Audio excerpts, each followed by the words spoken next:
네, 저희에게 여러 자료들을 보내주셨는데요. 지난 24시간 동안, 그러니까 2025년 10월 10일 오전 11시 한국 시간 기준으로요. 미국 AI 시장의 주요 동향들을 쭉 정리해봤습니다. 보니까 특히 규제랑 인프라 이쪽에서 좀 흥미로운 소식들이 많더라고요. 네, 맞아요. 바로 어제죠. 현지 시간 10월 10일 금요일에 미국 증시가 마감됐는데 분위기가 썩 좋지는 않았습니다. 아, 그랬군요. 기술주 전반적으로 특히 AI 관련주들이 좀 조정을 받았어요. 애플이 한 3.43% 빠졌고요. 마이크로소프트도 2.17% 내렸고 AI 칩 대표 주자인 엔비디아는 4.90%, 그리고 그 뒤를 쫓는 AMD는 무려 7.79%나 하락 마감했습니다. 와, 낙폭이 꽤 크네요. 시장 전반적으로 좀 변동성이 커지는 분위기 같아요. 이런 와중에 또 중요한 경제지표 발표 일정도 나왔죠. 네, 그 미국 노동통계국 BLS에서 발표한 건데요. 이게 현지 시간 10월 10일자 발표인데 혹시 정부 셧다운이 되더라도 9월 소비자 물가지수 CPI는 예정대로 10월 24일 미 동부 시간 기준으로 발표한다고 합니다. 아, 셧다운 우려가 있는데도 강행하는군요. 이게 10월 10일자 블룸버그 기사로도 나왔었죠. 아무래도 금리 결정에 워낙 중요한 지표니까 다들 주목할 수밖에 없겠네요. 그렇습니다. 게다가 연준 인사들 발언도 계속 나오고 있는데 10월 9일자 로이터 보도를 보면 여전히 금리 인하에는 좀 신중한 그런 기조를 유지하고 있고요. 네네. 이런 어떤 거시적인 환경 속에서 AI 산업 자체의 변화도 굉장히 빠르게 일어나고 있다는 거. 이게 오늘 저희가 좀 주목할 부분입니다. 네, 그래서 오늘 저희랑 여러분과 함께 좀 자세히 들여다볼 내용은 크게 두 갈래인 것 같습니다. 하나는 점점 더 구체화되는 AI 관련 정책, 규제 움직임, 그리고 다른 하나는 AI 도입이 확산되면서 실제로 나타나고 있는 인프라 수요, 이 두 가지 흐름을 한번 따라가 보시죠. 오늘 전반적인 AI 시장 분위기를 한마디로 요약하면 규칙은 점점 촘촘해지고 전기는 더 많이 필요하고 칩은 더욱 전략 자산이 되고 있다. 이렇게 정리해 볼 수 있을 것 같은데요. 이게 구체적으로 어떤 의미일까요? 네, 아주 정확한 요약이신 것 같습니다. 먼저 규제 측면부터 좀 볼까요? 10월 10일자 블룸버그 보도를 보면요. 미 상원에서 중국으로 향하는 첨단 AI 칩 수출을 제한하는 법안을 통과시켰습니다. 아, 그 얘기군요. 네, 엔비디아나 AMD 같은 기업들이 만드는 고성능 칩이 이제 주요 타겟인데요. 표면적인 이유는 그거죠. 미국의 기술 경쟁력을 지키고 또 안보 위협을 줄이겠다. 그 소식 나오자마자 투자자 관점에서는 바로 엔비디아 마이너스 4.9%, AMD 마이너스 7.8% 가까이 이 주가에 바로 영향이 있었네요. 그럼 단기적으로는 이 기업들 중국 말고 다른 시장을 찾거나 아니면 제품 구성을 좀 바꿔야 하는 그런 부담이 생기겠군요. 그렇습니다. 단기적으로는 분명 그런 조정이 필요하겠죠. 근데 여기서 좀 더 생각해 볼 지점은요. 이게 중장기적으로 봤을 때는 오히려 중국 외 다른 국가들, 특히 미국의 동맹국들을 중심으로 AI 인프라 투자가 더 가속화될 수도 있다는 점입니다. 아, 역설적이네요. 네, 그러니까 칩 공급망이나 수요처의 지형 자체가 바뀔 수 있는 상당히 주요한 변곡점이 될 수도 있는 거죠. 교제 강화가 근데 이 반도체 칩 문제만은 아니더라고요.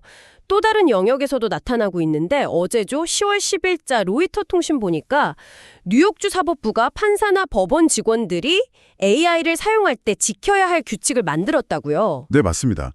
그 판결문 초안을 작성하거나 아니면 법률 리서치 같은 업무에 AI를 활용할 때 반드시 AI를 썼다는 사실이랑 그 출처를 명시해야 하고요. 또 기밀 정보 같은 건 보호해야 하고, 그리고 가장 중요한 건 최종적으로는 사람이 검토하고 책임져야 한다. 이게 이제 핵심 내용입니다. 사람이 최종 책임자다. 그렇죠. 근데 흥미로운 건 뉴욕뿐만 아니라 다른 주들도 비슷한 규정을 지금 도입하는 추세라는 거예요. 이건 어떻게 보면 법률 분야 AI 소프트웨어나 리서치 도구 시장에는 좀 더 투명하고 합법적인 틀 안에서 성장할 수 있는 어떤 기반을 마련해 준다고 볼 수도 있습니다. 오히려 기회가 될 수도 있겠네요. 관련 기업들한테는. 네. 마침 관련해서 보면 법률 정보 서비스 강자인 톰슨 로이터 주가는 0.89% 상승했고요. 경쟁사인 RELX는 0.70% 하락했네요. 약간 엇갈렸어요. 아, 그렇군요. AI 기술 발전 속도가 워낙 빠르다 보니까 이제는 저작권 문제까지 나왔습니다. AI가 스스로 만든 창작물의 저작권을 인정해야 하냐 마냐, 이걸 두고 미국 연방대법원에서 다투게 됐다는 소식도 있네요. 이것도 10월 10일 로이터 보도죠. 네, 맞습니다. 스티븐 테일러라는 사람이 제기한 소송인데요. 이 사람이 개발한 AI 시스템 데부스라고 하는데 이게 만든 이미지에 대해서 저작권 등록을 신청했다가 거절당하자 이제 소송까지 간 겁니다. 아하. 미국 저작권청은 인간 저작자가 없다는 이유로 거절했고 하급심에서도 같은 판단이었는데 이번에 연방대법원에서 이 문제를 다뤄보기로 한 거죠. 아, 이게 판결이 어떻게 나오느냐에 따라서 파장이 크겠네요. 엄청 크죠? 이 판결 결과에 따라서 AI가 생성하는 콘텐츠 산업 전체의 어떤 권리 구조라든가 관련 플랫폼 기업의 책임 범위 같은 게 크게 달라질 수 있습니다. 앞으로는 AI 콘텐츠를 만들거나 유통하는 기업들이 라이센스 정책이라든지 원본 데이터 명시, 그러니까 메타데이터 같은 거죠. 그리고 창작 과정에서 사람이 얼마나 기여했는지 이걸 더 명확하게 밝혀야 할 가능성이 커진 겁니다. 그렇군요. 이게 또 관련 기업들 주가에도 영향이 있었을까요? 네, 뭐 직접적인 연관성을 단정하긴 어렵지만 관련 기업으로 볼 수 있는 메타가 3.84%, 알파벳이 2.03% 하락 마감했습니다. 여러 요인이 있겠지만 이 이슈도 어느 정도 영향을 미쳤을 수 있겠죠. 종합해보면 지금 의회에서도 그렇고 법원에서도 그렇고 AI를 둘러싼 어떤 규칙 만들기가 정말 분주하게 이뤄지고 있다 이런 느낌인데요.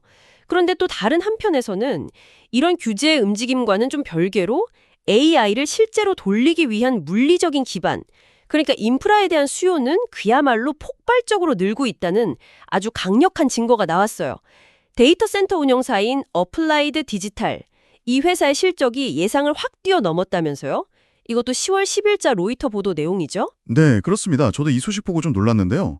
이 어플라이드 디지털의 분기 매출이 시장 예상치를 정말 크게 웃돌면서 주가가 하루 만에 무려 15.98%나 급등했습니다. 와, 16% 가까이요? 네, AI 모델을 학습시키고 또 운영하는 데 필요한 그 막대한 컴퓨팅 자원을 빌려주는 서비스, 보통 AI 호스팅이라고 부르잖아요. 이 수요가 그냥 앞으로 좋아지겠지 하는 기대감을 넘어서 실제 기업의 매출 성장으로 아주 명확하게 나타나고 있다는 신호탄이라고 볼 수 있습니다. 그러니까 이제 피부로 느껴지는 단계가 온 거네요? 그렇죠. 근데 여기서 더 흥미로운 점은 이게 단순히 어플라이드 디지털, 이 한 회사의 이야기가 아닐 거라는 점입니다. 서버라던가 전력 설비, 또 고성능 냉각 시스템, 네트워크 장비 같은 이런 물리적인 인프라 공급망 전반에 걸쳐서 긍정적인 투자 연쇄 효과를 기대하게 만드는 거죠. 와, 정말 흥미롭네요. 한쪽에서는 규제의 벽을 이렇게 세우고 있는데 다른 한쪽에서는 AI를 돌리기 위한 설비, 서비스, 여기에는 돈이 막 몰려들고 있다. 이 흐름이 아주 명확해 보이는데요. 그럼 이런 복잡한 상황 속에서 투자 아이디어를 좀 찾아본다면 어떤 점을 눈여겨봐야 할까요? 오늘 저희가 살펴본 기업 중에서는 아무래도 어플라이드 디지털, 종목 코드는 APLD인데요. 이 기업을 좀 주목해 볼 만합니다. 네, 실적이 워낙 잘 나왔으니까요. 그렇죠. AI 호스팅 수요로 인한 매출 성장이 일단 가시화되었는데 그럼에도 불구하고 다른 대형 인프라 기업들, 특히 데이터 센터를 전문으로 하는 리츠, RITS 같은 것들과 비교했을 때는 여전히 가치 평가, 그러니까 밸류에이션이 상대적으로 좀 낮을 수 있다. 매력적인 구간일 수 있다. 이런 분석이 나오고 있습니다. 아, 아직 상승 여력이 있을 수 있다. 네, 그럴 가능성이 있다는 거죠. 물론 앞으로 얼마나 더 많은 데이터 센터 용량을 확보하고 또 효율적으로 운영할 수 있느냐, 이게 성장의 관건이겠죠. 특히 데이터 센터는 전기를 어마어마하게 먹잖아요. 그렇죠. 전기 먹는 하마라고 하죠. 네. 그래서 안정적인 전력 확보 능력, 그리고 그 열을 식히는 냉각 효율성, 이게 핵심 경쟁력입니다. 그래서 이 회사의 설비 투자 계획, 캐펙스라고 하죠. 이 캐펙스 균호나 장기 계약 확보 현황 같은 것들을 좀 꾸준히 체크해 볼 필요가 있겠습니다. 어제 주가가 16% 가까이 급등했다는 점도 일단 기억해 두시면 좋겠고요. 네, 오늘 저희가 전달받은 자료들을 통해서 미국 AI 시장에 어떻게 보면 좀 상반된 두 가지 큰 흐름, 그러니까 강화되는 규제와 폭발하는 인프라 수요, 이 두 가지를 살펴봤습니다. 중국향 AI 칩 수출 제한부터 시작해서 법원의 AI 사용 가이드라인 제정, 그리고 AI 창작물 저작권 논란까지 규제 측면의 변화가 계속 이어지고 있고요. 네, 그러면서도 동시에 어플라이드 디지털 사례처럼 AI를 현실에서 구현하기 위한 데이터 센터 같은 실물 인프라에 대한 수요는 실제 기업들의 실적으로 증명되고 있다는 거. 이건 투자자 입장에서 보면 규제 리스크랑 성장 기회가 같이 존재하는 굉장히 역동적인 시장 상황을 의미하는 것 같습니다. 네, 오늘 저희가 이야기 나눈 내용들이 현재 AI 시장을 이해하시는데 조금이나마 도움이 되었으면 좋겠습니다. 마지막으로 이런 질문을 한번 던져보면서 마무리할까 하는데요. 오늘 저희가 살펴본 것처럼 규제 때문에 혹은 지정학적 이유 때문에 미국과 동맹국 중심으로 AI 인프라 구축이 더 가속화된다면요. 데이터 센터 운영사 말고 우리가 혹시 예상치 못한 의외의 성장을 보여줄 수 있는 또 다른 지원 산업 분야는 무엇이 있을까요? 한 번쯤 생각해 보시면 재밌을 것 같습니다.